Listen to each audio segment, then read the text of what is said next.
আলাইকুম সুপ্রিয় শিক্ষার্থীবৃন্দ, আশা করি তোমরা সকলেই ভালো আছো, সুস্থ আছো, নিরাপদে আছো। পরিবারের সকল সদস্য সহ তোমরা নিরাপদে থাকো, এটাই আমাদের প্রত্যাশা। আজকে আমি কিশোর বাতায়ন থেকে লাইভ হয়েছি তোমাদের সাথে এর আগেও আমি কয়েকটি ক্লাস নিয়েছি। কিশোর বাতায়নকে ক্লাস শুরুর আগে আবারও ধন্যবাদ জ্ঞাপন করছি। ধন্যবাদ জানাতে চাচ্ছি বাংলাদেশ সরকারের তথ্য প্রযুক্তি মন্ত্রণালয়কে এই দুর্যোগময় মুহূর্তে শিক্ষার্থীদের পড়াশোনায় বিজি রাখা এবং তাদের স্টাডিকে কন্টিনিউ করার জন্য কিশোর বাতায়নকে ধন্যবাদ জ্ঞাপন করছি। আমি মুবিনা মুস্তারি, সহকারী শিক্ষক, রসায়ন বিভাগ, ভিকারুননিসা স্কুল অ্যান্ড কলেজ। সুপ্রিয় নবম ও দশম শ্রেণীর শিক্ষার্থীরা, আশা করি তোমরা সকলেই জয়েন করছো। আজকে টেকনিক্যাল কারণে কিছুটা বিলম্ব হয়েছে ক্লাস শুরু করতে, সেজন্য আমি অত্যন্ত দুঃখিত। ইলেকট্রিসিটি চলে গিয়েছিল, যদিও আমরা চেষ্টা করি ব্যাকআপ প্ল্যান রাখার জন্য। আমি আবারও দুঃখিত তোমাদের কাছে। তো আশা করি তোমরা সবাই জয়েন করছো একে একে। প্লিজ বরাবরের মতোই বলতে চাই, যত বেশি স্টুডেন্ট আমাদের সাথে যুক্ত হবে, আমার সাথে যুক্ত হবে, ক্লাসটি তত বেশি প্রাণবন্ত হবে। যেহেতু টাইমিংটা কিছুটা চেঞ্জ হয়েছে গত ক্লাস থেকে, সেজন্য তোমাদের অনেক বন্ধুরাই হয়তো জানে না যে এই সময় ক্লাস হচ্ছে। প্লিজ তোমরা একটু শেয়ার করে দাও এবং তোমরা একটু জানাও যে আমাকে তোমরা ঠিক মতো দেখতে পাচ্ছ কিনা এবং কথাগুলো ঠিক মতো শুনতে পাচ্ছ কিনা। আর কে কোথা থেকে জয়েন করছো ঝটপট উইদিন 1 মিনিট একটু লিখে দাও। তোমরা অনেকে জয়েন করার সাথে সাথেই আমি আজকে আমাদের এই রেগুলার ক্লাসে চলে যাব। মার্জিয়া, ওয়ালাইকুম আসসালাম। কুলসুম, রহিমা বেগম, শাহিন, কণিকা চক্রবর্তী আদাব, দীপা দেবী আদাব। অনেকেই আস্তে আস্তে জয়েন করছো। প্লিজ তোমরা একটু তোমাদের বন্ধুদের সাথে শেয়ার করে দাও, যেহেতু টাইমিংটা একটু পরিবর্তিত হয়েছে। আশা করব তোমাদের বন্ধুরাও তোমাদের সাথে জয়েন করবে, তাহলে আমরা ক্লাসটি শুরু করে ফেলতে পারি। তো প্রিয় শিক্ষার্থীরা, মনে আছে আশা করি তোমাদের যে আমরা কোন অধ্যায়টি পড়ছিলাম? নবম ও দশম শ্রেণী রসায়নের খুবই গুরুত্বপূর্ণ চ্যাপ্টার 6, মৌলের ধারণা ও রাসায়নিক গণনা। মৌলের ধারণা ও রাসায়নিক গণনা এই অধ্যায়টি আমাদের আজকেও আমরা এই অধ্যায়টি কন্টিনিউ করব। সো বিগত ক্লাসে আমরা কি পড়েছিলাম সেই পড়াগুলোর মধ্যে থেকে আমি একটু সামারাইজ করেছি, দেখি তোমাদের সাথে আবার মিলাচ্ছি। দেখো তোমাদের মনে আছে কিনা। আমরা মোল পড়েছিলাম, মোল সংক্রান্ত গাণিতিক সমস্যা পড়েছিলাম, অ্যাভোগাড্রো সংখ্যা পড়েছিলাম। অ্যাভোগাড্রো সংখ্যার একটা ভ্যালু আছে, সেটা শিখেছি। মোল এবং অ্যাভোগাড্রো সংখ্যার সম্পর্ক করেছো। মোলার আয়তন, মোলারিটি, দ্রবণ, সেমিমোলার, ডেসিমোলার দ্রবণ।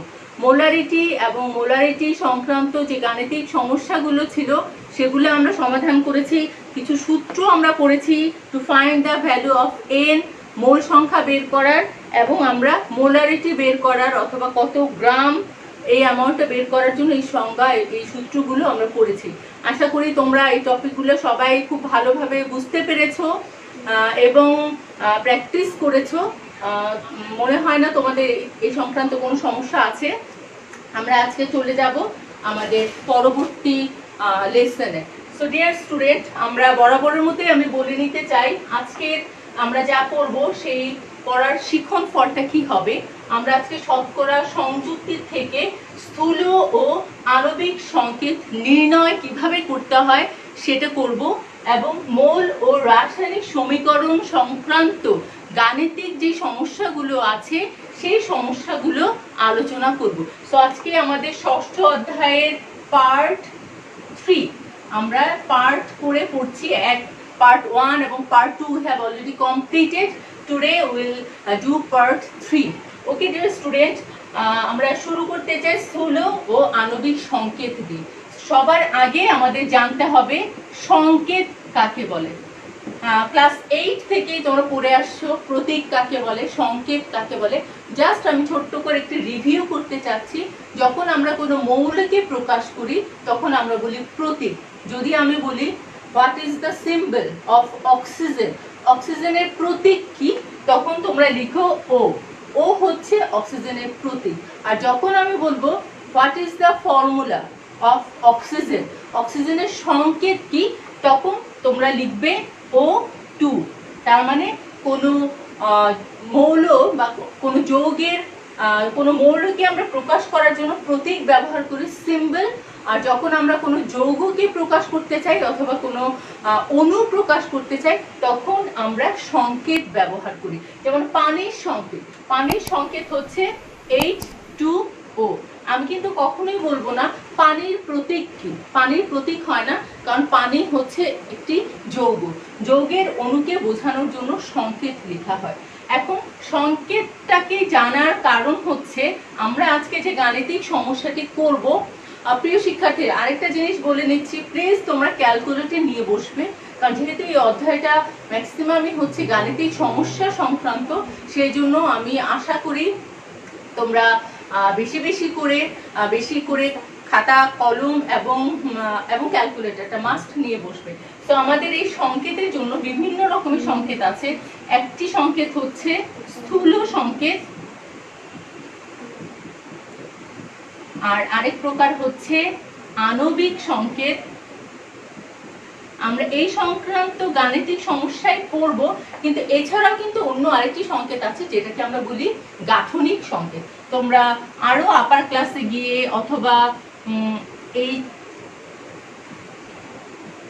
গাঠনিক সংকেত, যেহেতু আমরা সংকেত পড়ছি 3 ধরনের সংকেত নিয়ে বলছি। স্থূল সংকেত, স্থূল সংকেত হচ্ছে এই ধরনের সংকেত থেকে একটি যৌগে মৌলসমূহের যে অনুপাত, অণুসমূহের পরমাণুসমূহের অনুপাত সম্পর্কে আমরা একটা ধারণা পাই, কিন্তু এক্সাক্ট কতগুলো পরমাণু বিদ্যমান সেই যৌগে সেই সম্পর্কে কোনো ধারণা পাওয়া যায় না, সেই সংকেতকে স্থূল সংকেত বলা হয়।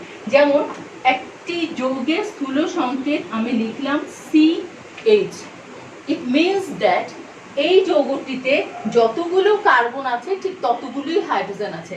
কার্বন এবং হাইড্রোজেনের অনুপাত হচ্ছে 1:1। It means how many, the number of carbon and the number of hydrogens are same.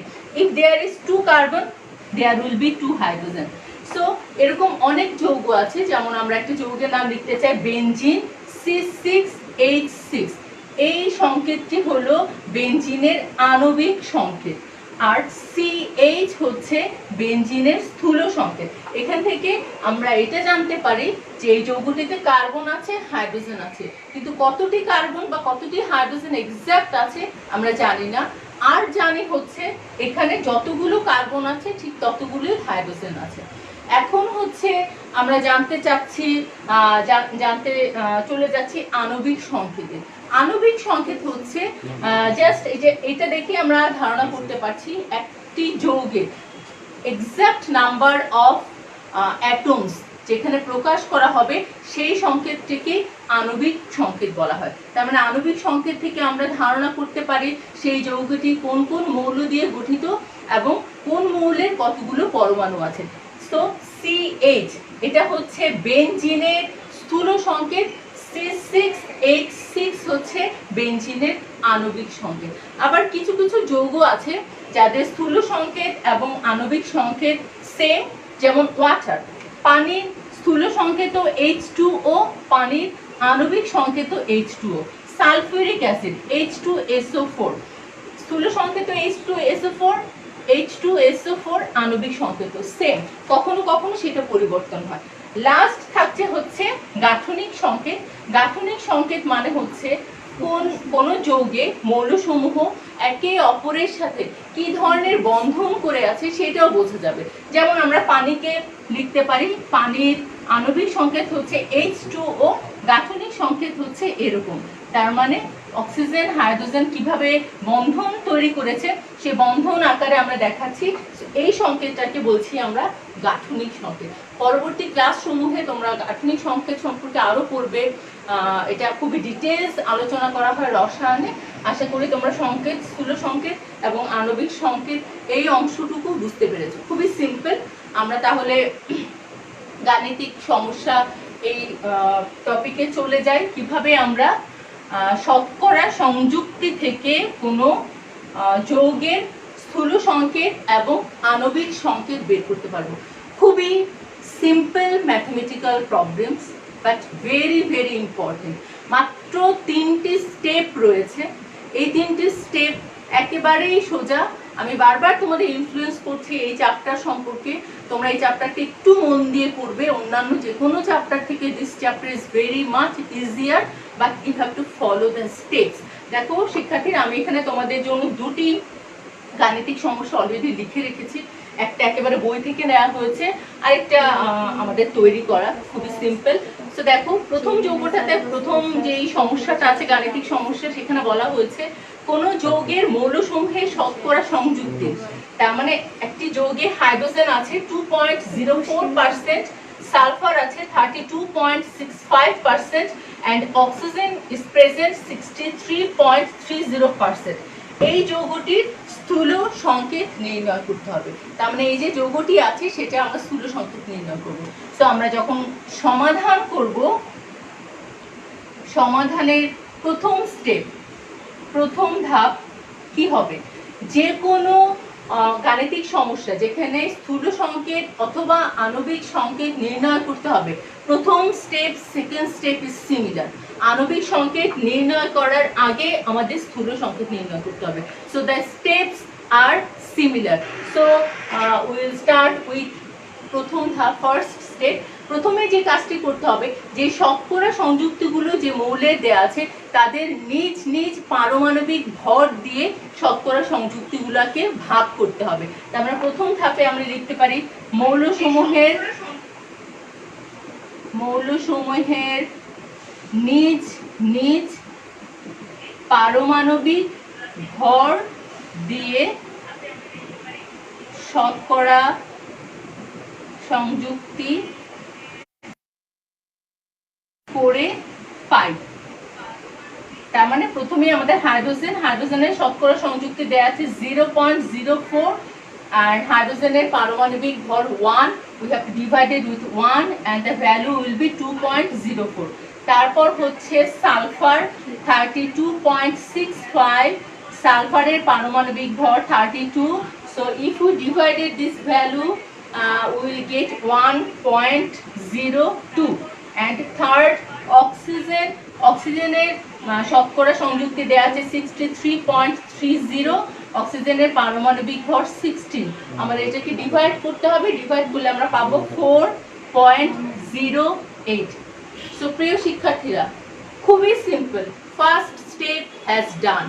প্রথম যে স্টেপটি ছিল সেই স্টেপটি আমরা করে ফেলেছি। আমাদের প্রথম ধাপে যেই শতকরা সংযুক্তিগুলাই দেয়া আছে তাদের নিজ নিজ পারমাণবিক ভর দিয়ে আমাদের ভাগ করতে হবে। এখন দেখি আমরা দ্বিতীয় ধাপ। দ্বিতীয় ধাপে আমাদের কি করতে হবে? দ্বিতীয় ধাপে এই যে আমরা ভাগফলগুলো পেয়েছি, এই ভাগফলগুলোর মধ্যে সর্বনিম্ন যে মানটি আছে সেই মানটি দিয়ে বাকি 3টা ভ্যালুকে ডিভাইডেড করতে হবে। তার মানে আমি যদি প্রথম ধাপটা মুছে ফেলি, আশা করি তোমরা সবাই বুঝতে পারছো। প্রথম ধাপ খুবই ইজি, পারমাণবিক ভর দিয়ে ডিভাইডেড করে আমরা এই ভ্যালুস গুলো পেয়েছি। এখন আমরা লিখব দ্বিতীয় ধাপ। তো দ্বিতীয় ধাপে হচ্ছে এখানে সবচেয়ে লোয়েস্ট ভ্যালু হচ্ছে কোনটা? দেখো তো, 2.04, 1.02, 4.08। এখানে সর্বনিম্ন ভ্যালু হচ্ছে 1.02। তার মানে আমরা লিখব হচ্ছে ভাগফল সমূহকে 1.02 দ্বারা ভাগ করে পাই। তাহলে আমরা হাইড্রোজেনের ক্ষেত্রে কি পাবো? 2.04 divided 1.02, 1.02 divided 1.02 and 4.08 divided 1.02। So এখানে আমাদের ভ্যালু হচ্ছে 2, এখানে আমাদের ভ্যালু হচ্ছে 1 অ্যান্ড এখানে ভ্যালু হচ্ছে 4। সো ভাগ করে আমরা যে ভ্যালুটা পেয়েছি সেটা হচ্ছে এখানে পরমাণু সংখ্যা। তার মানে যে যৌগটি নিয়ে আমরা আলোচনা করছি, যে যৌগের শতকরা সংযুক্তি দেওয়া আছে, সেই যৌগে হাইড্রোজেন, সালফার এবং অক্সিজেন প্রেজেন্ট। সেখানে হাইড্রোজেন পরমাণু রয়েছে 2টি, সালফার পরমাণু রয়েছে 1টি এবং অক্সিজেন পরমাণু রয়েছে 4টি। তাহলে এখন আমরা সেই যৌগটির যে স্থূল সংকেত হবে সেটি কেমন হবে? সুতরাং যৌগটির স্থূল সংকেত, সেখানে হাইড্রোজেন আছে, সালফার আছে, অক্সিজেন আছে। হাইড্রোজেন আছে কয়টি? H2। সালফার আছে কয়টি? 1টি। অক্সিজেন আছে কয়টি? 4টি। H2SO4। তার মানে যেই শতকরা সংযুক্তি দেয়া আছে সেই যৌগটি হচ্ছে সালফিউরিক অ্যাসিড। দেখো শিক্ষার্থীরা, মাত্র 3টি স্টেপ, প্রথম ধাপ, দ্বিতীয় ধাপ এবং সর্বনিম্ন ধাপ, যেটা আমরা ডিরেক্ট যৌগটির স্থূল সংকেত পেয়েছি। ওকে, সো আশা করি তোমরা বুঝতে পারছো। হ্যাঁ, একটু একটু লিখো প্রিয় শিক্ষার্থীরা, একটু জানাও যে তোমরা ম্যাথটা বুঝতে পেরেছো কিনা। খুবই সিম্পল একটা ম্যাথমেটিক্যাল প্রবলেমস। আমি আশা করব তোমরা সবাই এই ধরনের প্রবলেমসগুলো এক্সামে যখন আসবে তখন তোমরা করবে, তাহলেই আমাদের সার্থকতা হবে শিক্ষকদের। প্লিজ তোমরা একটু জানাও যে আমি যে 3টা স্টেপ করেছি এতে তোমাদের কারো কোনো সমস্যা আছে কিনা। আমি বারবার বলছি, যখন আমরা আণবিক সংকেত নির্ণয় করব তখনও কিন্তু আমাদের স্থূল সংকেত নির্ণয় করতে হবে। অলরেডি হাফ ডান। কখনো কখনো এক্সামে তোমাদের শুধুমাত্র স্থূল সংকেত নির্ণয় করতে আসে, কখনো কখনো তোমাদের আণবিক সংকেত নির্ণয় করতে আসে। আণবিক সংকেত নির্ণয় করতে হলেও স্থূল সংকেত নির্ণয় করতে হবে। তো প্রিয় শিক্ষার্থীরা, ইয়েস ম্যাডাম, নাইসলি বুঝতে পেরেছো। উল্লাসশীল ম্যাম, আরেকবার বুঝিয়ে দিলে ভালো হয়। সো উল্লাস, তোমার জন্য আমি আবার বলছি, দেখো একটু মনোযোগ দিয়ে, যে কোনো মৌলে শতকরা সংযুক্তি দেয়া থাকবে প্রথম ধাপে, সেই শতকরা সংযুক্তিগুলোকে সেই মৌলের নিজ নিজ পারমাণবিক ভর দিয়ে ডিভাইড করতে হবে। আমরা যে ভ্যালুসগুলো পাবো সেকেন্ড ধাপে, সেখানে যে সর্বনিম্ন ভ্যালু আছে সেই সর্বনিম্ন ভ্যালুগুলো দিয়ে 3টা ভ্যালুকে ডিভাইড করতে হবে। আমরা এখানে সর্বনিম্ন ভ্যালু ছিল 1.02, এই ভ্যালুটা দিয়ে আমরা 3টা রেজাল্টকেই ডিভাইড করে আমরা পরমাণু সংখ্যা পেয়েছি। তারপর সেই পরমাণু সংখ্যাগুলো দিয়ে আমরা স্থূল সংকেত নির্ণয় করে ফেলবো। আশা করি তুমি বুঝতে পেরেছো। আর না বুঝতে পারলে বই তো আছেই, আর ক্লাসটা একটু স্লোলি দেখবে, যেহেতু এটা রেকর্ডেড ক্লাস রয়ে যাবে, এবং একটু প্র্যাকটিস করবে, আশা করি হয়ে যাবে, পারবে। আমরা দ্বিতীয় যে সমস্যাটা আছে সেই সমস্যাটা আবার দেখতে চাই। সেই সমস্যাটা দেখার আগে আমরা পারমাণবিক সমস্যাটা চলে যাওয়ার আগে একটা সম্পর্ক আমরা জানতে চাই, যে আণবিক সংকেত এবং স্থূল সংকেতের সম্পর্কটা কি।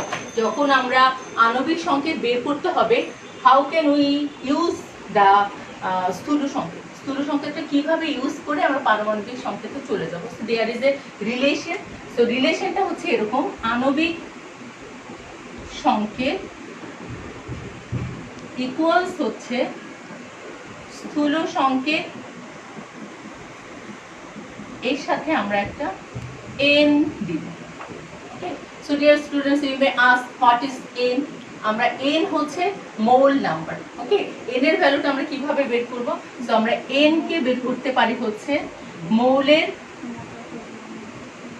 আণবিক ভর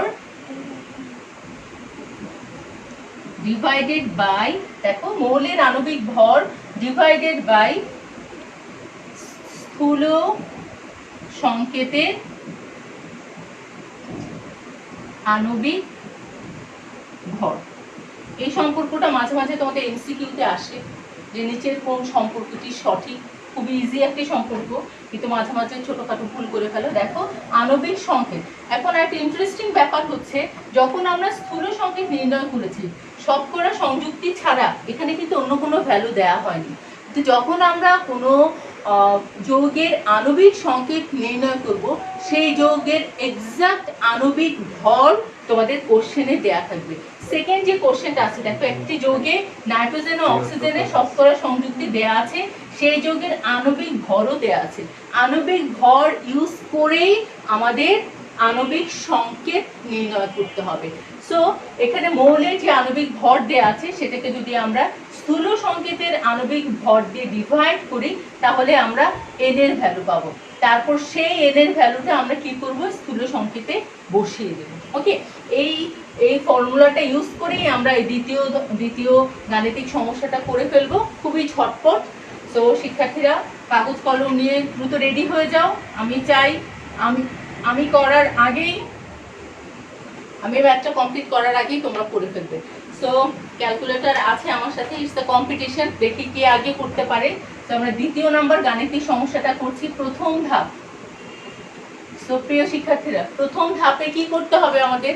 প্রথম ধাপে আমাদের করতে হবে যে শতকরা সংযুক্তিগুলো দেয়া আছে সেই শতকরা সংযুক্তিগুলোকে নিজ নিজ পারমাণবিক ভর দিয়ে ভাগ করতে হবে। তো আমরা প্রথম ধাপে লিখে ফেলি, শতকরা সংযুক্তিকে নিজ নিজ পারমাণবিক ভর দিয়ে ভাগ করে পাই। সো এখানে আমাদের সালফার আছে, সালফারের এখানে আমাদের দ্বিতীয় সমস্যাটা আমরা করছি। এখানে নাইট্রোজেন আছে, নাইট্রোজেনের শতকরা সংযুক্তি দেওয়া আছে 36.8%। নাইট্রোজেনের পারমাণবিক ভর হচ্ছে 14, we have to divide it with 14, and অক্সিজেনের আমাদের শতকরা সংযুক্তি দেওয়া আছে 63.2, আমাদের ডিভাইডেড করতে হবে 16 দিয়ে। দেখি আমাদের ভ্যালুটা কত হয়। 36.8 divided with 14 and the value will be 2.62, and nitrogen oxygen value হচ্ছে 63.2 divided 16 equals 3.95. ওকে, তো আমাদের প্রথম ধাপের কাজ কিন্তু শেষ। প্রথম ধাপে আমাদের শতকরা সংযুক্তিকে নিজ নিজ পারমাণবিক ভর দিয়ে ভাগ করে আমরা দুটো ভ্যালু পেয়েছি। তো দ্বিতীয় ধাপে কি করতে হবে? দ্বিতীয় ধাপে বলো দেখি তোমরা, এই ভ্যালু দুটাকে কি দিয়ে ভাগ করব, এটা তোমরা বলো। দুইটা সংখ্যা পেয়েছি, সো এই দুইটা সংখ্যাকে আমরা কাকে দিয়ে ডিভাইড করব? এখানে নাইট্রোজেন এবং অক্সিজেনকে ডিভাইড করব কাকে দিয়ে?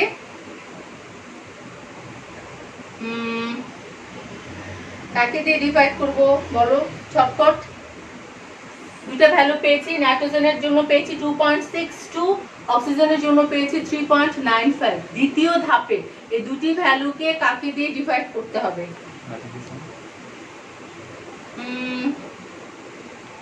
নাজিম সবার আগে আনসার দিয়েছো, রহিমা, মুনতাহা, সাজিদা, দীপা, আলমাস, তানহা তোমারটা একটু ভুল হয়ে গেল, একটু খেয়াল করো। তানহার একটু ভুল হয়ে গিয়েছে। মার্জিয়া ঠিক আছে, ইয়েস। আমাদের যেটা করতে হবে সেটা হচ্ছে লামিয়া, তোমারটাও ঠিক আছে। সবার আনসার আমি করতে পারি না, সেই জন্য দুঃখিত, কিন্তু তোমরা আমার সাথে আছো, খুব ভালো লাগছে। আমাদের দ্বিতীয় ধাপে যে কাজ সেটা হচ্ছে এই দুটো ভ্যালুর মধ্যে যেটা সর্বনিম্ন ভ্যালু সেই ভ্যালুটা দিয়ে ডিভাইড করতে হবে। এখানে lower value is 2.62, I have to divided this two values with 2.62। তাহলে আমরা দ্বিতীয় ধাপটা এখানে লিখে ফেলি। দ্বিতীয় ধাপ, ভাগফল সমূহকে 2.62 দ্বারা ভাগ করে পাই। So nitrogen কে আমরা ডিভাইড করব 2.62 divided 2.62, and oxygen will be divided by 3.95 divided by 2.62. It will be 1. So what will be the value of oxygen? 3.95 divided 2.62. The answer is 1.5. Very interesting answer has come out. Okay, you have to remember, you become confused in exam hall. Okay, lots of students become confused when these types of fraction value has come. So remember very carefully, listen to me, dear students. If the value of this either 1.5, if it was 1.05 or 1.15, whatever this, okay, then we can ignore these values, we just take 1 or 1. But if the value is like 1.97, 1.90, then we have to consider this value as 2. Okay, but we are getting here exact 1.5. We cannot consider this value as 1, or we cannot consider this value as 2. What we will do in this situation? And another thing is that technique of teachers. You always remember, while a teacher like me are preparing a question, I will always try to confuse a student. Okay, this is the confusion, and a very clear solution for that. Whenever you are getting a fractional value which you cannot deny, either you can't take it 1 or 2, then both value will be divided by the same number, and we have to convert it into a full digit. Okay, so whenever we want to convert oxygen in by multiplying 2, it become 3. Then we have to consider, we have to multiply the value of nitrogen also by 2, then it will be 2. Okay, so here there will be an additional step. This is the most critical topic of this maths. Except this, no other confusion will be created. So we are getting 1 and 1.5. So we will write here, multiply both numbers by 2. Then nitrogen will be 1 into 2 equals 2, and oxygen will be 1.5 into 2 equals 3. So here we are getting a full number without any fractional number. Now we can very easily write the স্থূল সংকেত. এখন আমরা সুতরাং যৌগটির স্থূল সংকেত. তাহলে যৌগটির স্থূল সংকেতে কি আছে? নাইট্রোজেন আছে, অক্সিজেন আছে. আমরা এখানে নাইট্রোজেন কয়টা পেয়েছি? নাইট্রোজেন পরমাণু আছে 2, অক্সিজেন পরমাণু আছে 3. সো আমরা যেই যৌগটি নিয়ে ম্যাথমেটিক্যাল প্রবলেমসটা শুরু করেছিলাম, শতকরা সংযুক্তি দেয়া ছিল, সেই যৌগটিতে 2টি নাইট্রোজেন পরমাণু রয়েছে, 3টি অক্সিজেন পরমাণু রয়েছে. সো যৌগটির স্থূল সংকেত হচ্ছে N2O3. আশা করি এই অংশটুকু তোমরা বুঝতে পেরেছো. এই প্রবলেমটি দিয়ে আমি এটাও দেখিয়ে দিলাম যে যদি কোনো ফ্র্যাকশন ভ্যালু আসে, if it is 1.5 or it is 2.5 or 3.5, whatever, you have to multiply the number by the smallest full number. Okay, you can multiply by 3. If you multiply with 3, then it becomes again a fractional number. We have to start it with 2, then 3, then 4, but we have to find here the full numbers, no point value. Okay, so আমরা যৌগটির স্থূল সংকেত বের করেছি, কিন্তু আমাদের কি স্থূল সংকেত বের করতে বলেছে? বলেনি. আমাদের বলেছে আণবিক সংকেত নির্ণয় করতে. কোনো স্টুডেন্ট পরীক্ষাতে যদি স্থূল সংকেতটুকু নির্ণয় করো আর এখানে যদি 4 মার্কস থেকে থাকে, ইউ উইল গেট 2 মার্কস. তোমরা জানো 4 নাম্বার এবং 3 নাম্বার যে সমস্যাগুলো থাকে অথবা কোশ্চেন থাকে, সেখানে কিন্তু ফ্র্যাকশনাল নাম্বারিং হয়. যেটুকু তোমরা আনসার করতে পারবে ঠিক সেটুকুই আনসার করবে, কখনোই কোনো প্রশ্ন ছেড়ে আসবে না. এটা তোমাদের জন্য একটা সাজেশন থাকে সবসময়. এটুকু পারলে এটুকুই করবে, এটুকুর জন্য যে নাম্বারটুকু বরাদ্দ আছে সেই নাম্বারগুলো তোমরা পেয়ে যাবে. এখন আমরা কি করব? যৌগটি আণবিক সংকেত নির্ণয় করব.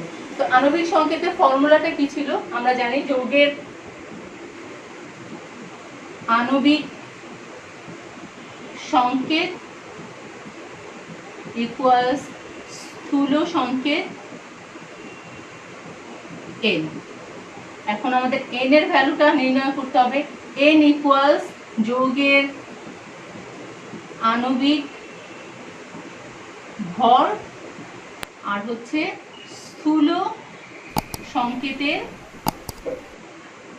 আণবিক ভর. আমি সংক্ষেপে লিখছি. এখন দেখো যৌগের আণবিক ভর তো আমাদের দেয়া আছে 76, আর এখানে স্থূল সংকেতের আণবিক ভরটা তোমরা একটু নির্ণয় করে ফেলবে সাইড নোট দিয়ে. তো আমি এটা এখানে দেখাচ্ছি. নাইট্রোজেন হচ্ছে 14 × 2 প্লাস অক্সিজেন হচ্ছে 16 × 3. সো এখানে আমরা দেখি তো স্থূল সংকেতটা ক্যালকুলেশন করে কত হচ্ছে 28 প্লাস 48 ইকুয়ালস 28